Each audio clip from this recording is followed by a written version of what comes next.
Hi guys, how are you? Welcome back to my channel. My name is Ankit खब।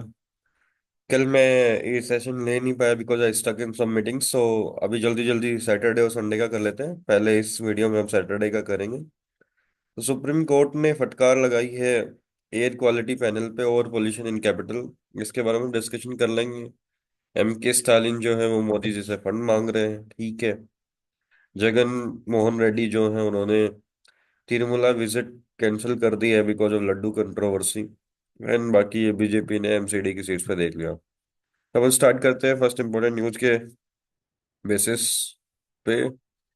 Supreme court ने rap किया है air quality panel को। इसमें basically क्या है कि एक प्रॉपर पैनल बनाया हुआ है, एक कमीशन बनाया गया हुआ है।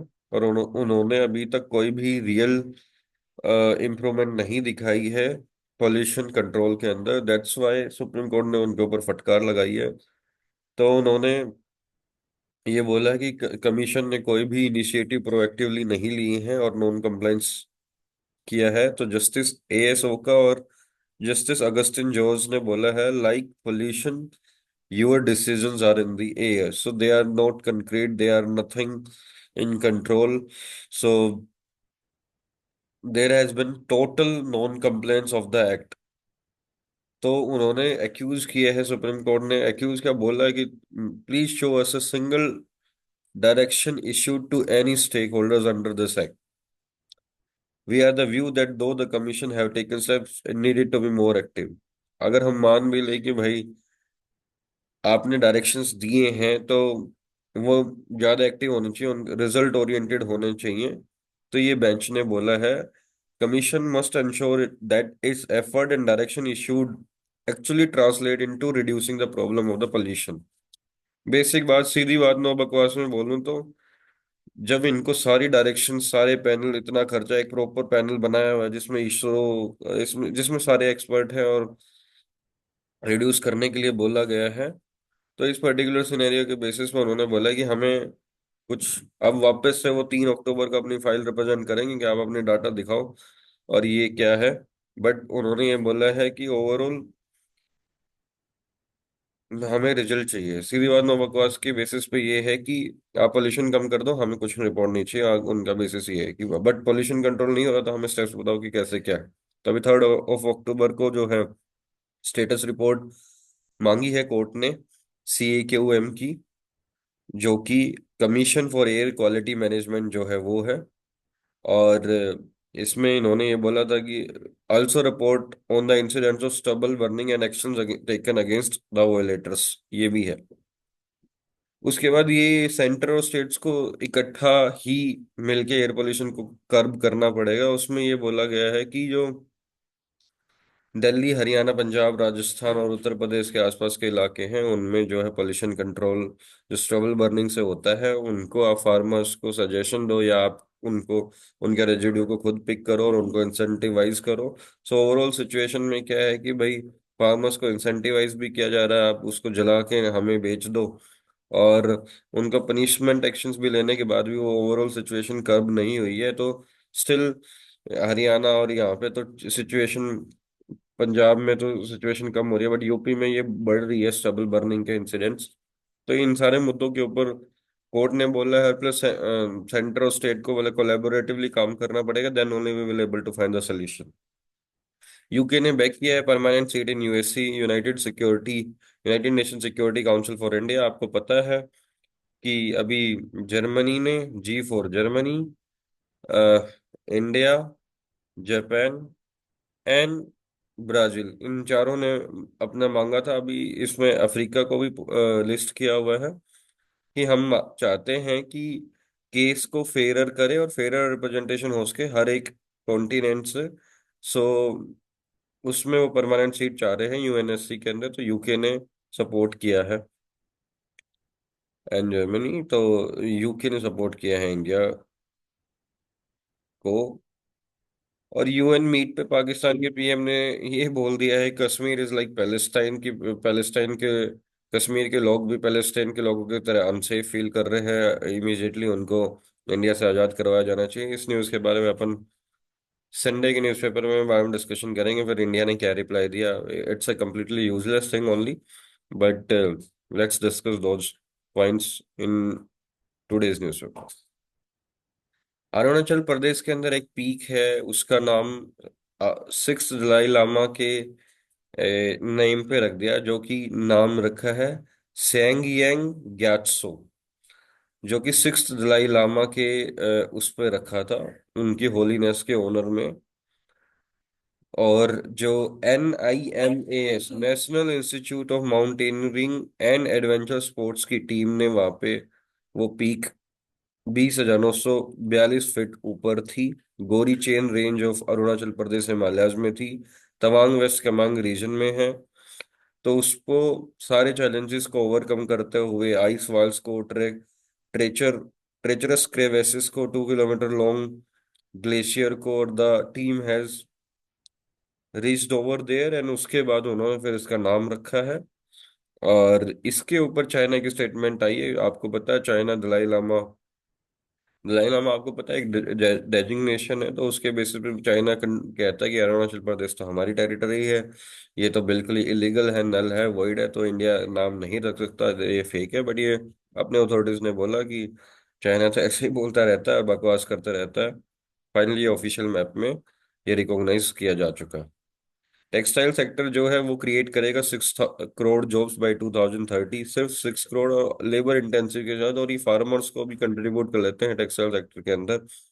4.5 करोड़ से ये कह रहे 6 करोड़ जॉब्स हो जाएंगी। $350 बिलियन की इकोनॉमी में कंट्रीब्यूशन हो जाएगा टेक्सटाइल सेक्टर का। और इसमें ये कह रहे हैं मेनली सिल्क प्रोडक्शन जो है वो पुश करेगा इस गोल को अचीव करने में। एरी सेरीकल्चर प्रमोशनल प्रोजेक्ट लॉन्च किया हुआ है गुजरात में गवर्नमेंट ने। और जो प्रधानमंत्री mega integrated textile reason and apparel parks हैं, उनके ऊपर भी इन्वेस्टमेंट की है गवर्नमेंट ने 70,000 करोड़ की, जिसमें 21 लाख का जो है जॉब्स क्रिएट होंगी। आपको पता है कुछ दिन पहले अपन ने $500 बिलियन की सेमी कंडक्टर और इलेक्ट्रॉनिक्स सेगमेंट में बात करी थी। एंड 6 करोड़ की इसके अंदर ये $350 बिलियन की इकोनॉमी है textile. So the people who are in semiconductor industry and electronics industry are going to boom very greatly.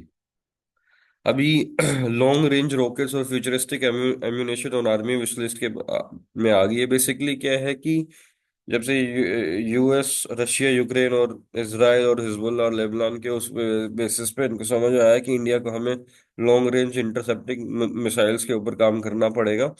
Indigenous Pinaka multi barrel rocket launch जो है इस तरह के, जो आपको इमेजेस में दिख भी रहे होंगे, this one, the Pinaka rocket launch system during the republic system gate, ये 400 किलोमीटर, तो ये जो है 1,000 किलोमीटर तक भी कंटिन्यू कर सकते हैं। और अभी इंडिया के पास जो है पैरेलल टैक्टिकल बैलिस्टिक मिसाइल है और निर्भय सब सोनिक क्रूज मिसाइल है विद रेंज ऑफ। और इस पर्टिकुलर पिनाका रॉकेट के जो है हाई एल्टीट्यूड पे कर दिए गए हैं टेस्ट डन। उसके बाद ये प्लेन एरिया में कर रहे हैं, उसके बाद होते ही ये कंक्लूड कर देंगे। अभी ये पहले 2 टाइम्स कर रहे हैं और फिर 4 टाइम्स करेंगे because of the global situation.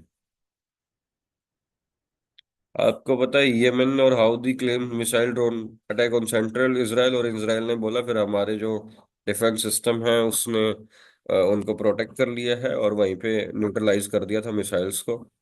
Finland ने बोला है कि रशिया के बॉर्डर से अब 200 किलोमीटर से भी कम के बीच में हमने नाटो का बेस बना दिया है। एक्स डिफेंस मिनिस्टर इसीबा को, जो अभी किसी दो हैं जापानीज प्राइम मिनिस्टर, उनको रिप्लेस कर देंगे नेक्स्ट वीक के अंदर। इसीबा जो कि 67 ईयर्स ओल्ड है, इसके बारे में नीचे डिस्कशन कर रहे हैं अपन। और बेल्जियन PM ने पोप को जो है क्रिटिसाइज किया है for the clerical sex abuse के मामले में। तो 67 year old successful bid after 4 attempt, 4 बार इन्होंने अप्लाई किया, लिबरल डेमोक्रेटिक पार्टी से हैं, अब फाइनली इनको अप्रूव कर दिया गया है फॉर द नेक्स्ट मिनिस्टर। तो the former defence minister narrowly prevails और हार्डलाइन नेशनलिस्ट सनई तकाची इन अनप्रेडिक्टेबल रेस। उसके बाद उन्होंने बोला कि एशियन नाटो भी बनाने की इम्पोर्टेंस है, ताकि हम सिक्योरिटी के जो इश्यूज हैं उनको ओवरकम कर पाएंगे। इन्होंने एग्रीकल्चरल मिनिस्टर में भी अपने आप को सर्व किया है, और तो प्रॉमिस किया है मिनिस्ट्रीज और एजेंसी को कि टोक्यो को रिवाइव करेंगे वो, जापानी जापान्स मोरिबंड रीजन से। ऑल्सो उन्होंने यूएस को भी पॉलिटिकली बैकलैश किया है for Nippon Steel bid for US Steels, saying it cast Japan as a national security risk. नेतायू Netanyahu was no let up in war with Hezbollah Hamas. ये 28 की है, आज के न्यूज़पेपर में भी इनसे रिलेटेड न्यूज़ है, तो अपन डिस्कशन करेंगे। इसमें ओवरऑल बेसिकली यही है कि इन्होंने, इसराइल ने लेबनान के ऊपर भी अटैक कर दिया था, इनका मतलब ये है कि अब हिजबुल्लाह को नहीं छोड़ेंगे। और इन्होंने एक सिंपल चीज बोली है, जो कि मैं स्टेटमेंट नेतन्याहू की बता देता हूँ: as long as Hezbollah chooses the path of war, Israel has no choice and Israel has every right to remove this threat and return our citizens to their home safe। तो इनके कहने का मतलब ये है कि जब तक ये हिजबुल्लाह को खत्म नहीं करेंगे, वो बार बार हम पे अटैक करते रहेंगे, इसलिए हम उनको खत्म करेंगे और ये वॉर नहीं रोकने वाले, जड़ से ही उखाड़ेंगे ये मुद्दा।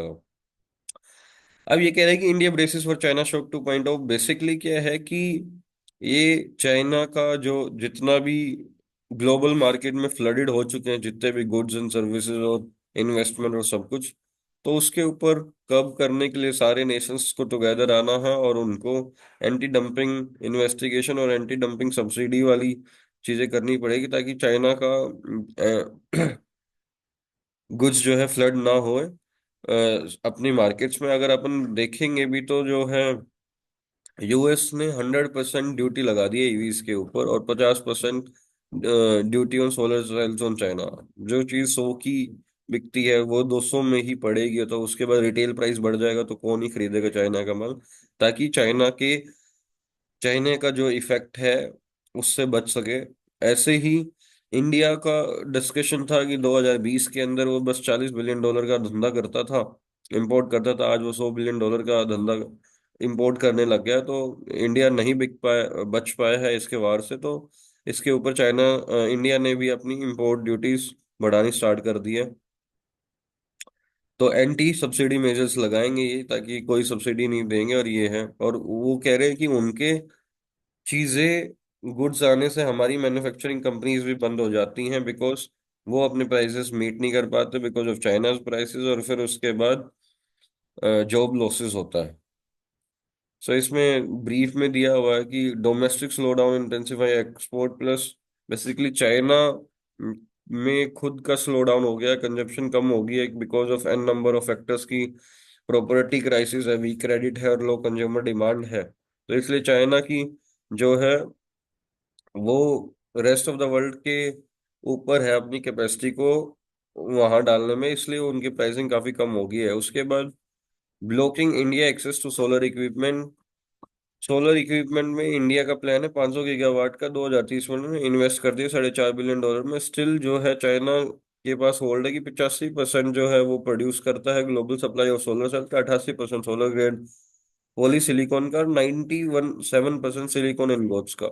तो इंडिया को तो ब्लॉक ही कर दिया है कि सोलर इक्विपमेंट्स को के गुड्स को वो आगे बना के बेच पाए, बिकॉज उनके पास इतनी कैपेसिटी है। तो इन सारी चीजों को देखते हुए ही एंटी डंपिंग सब्सिडी के ऊपर काम किया जाएगा, कि वो उनकी इंपोर्ट ड्यूटी इतनी बढ़ा दे कि लोग इंपोर्ट ही ना करें और अपने घर में ही बनाए, यानी विद इन आवर टेरिटरी बनाए, नेशनल रीजन के अंदर बनाए। और ऐसे ही स्टील के अंदर भी काफी गिरावट आ चुकी है, कि स्टील में जो अपने प्रॉफिट्स होते थे वो कम हो गए, बिकॉज स्टील का फर्स्ट प्रोड्यूसिंग कंट्री चाइना, और चाइना ने जो है अपनी प्रोडक्शन इतनी बढ़ा दी, और वो तो चीप स्टील होता है, तो उससे जो है इंपोर्ट लेवल काफी बढ़ गया है।